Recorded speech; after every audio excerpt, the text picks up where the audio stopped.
എന്തായിരുന്നു ബാലിച്ചേട്ടന്റെ mail I D? ഞാൻ പറയൂല പിന്നെ പറയാൻ കൊള്ളാവുന്ന എന്റെ മാത്രമേ ഉള്ളൂ. അതുകൊണ്ട് ഞാൻ ധൈര്യമായിട്ട് പറഞ്ഞേന്ന്. അത് ക്രിഞ്ചാണ് എന്റെ പ്രോമാക്സ് ക്രിഞ്ചാണ്. ഞാൻ ഗസ് ചെയ്യട്ടെ, ഐസ് ബേബി പൈ തന്നെ. Ice baby pie, cool like ice, cute like a baby, sweet like a pi.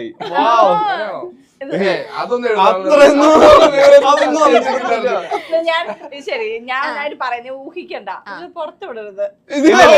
ആരറിയില്ല ചേച്ചി. ആരും ഇത് എടുക്കുമായിരുന്നു. ഇല്ല, ക്യൂട്ടി ഗേൾ ജെമിനൈ. ഏകദേശം കറക്റ്റ് ആയി. അതെങ്ങനെ നമ്മൾ എത്രയും അറിയാത്തോണ്ടാ. എന്നാ ബാലിച്ചേട്ടന്റെ കൂടെ അതറിയാൻ ഭയങ്കര ഒരു എനിക്ക് പണ്ട് ഈ മെലഡി ഉണ്ടായില്ല. വിടുമോളെ, അടുത്ത ചോദ്യം.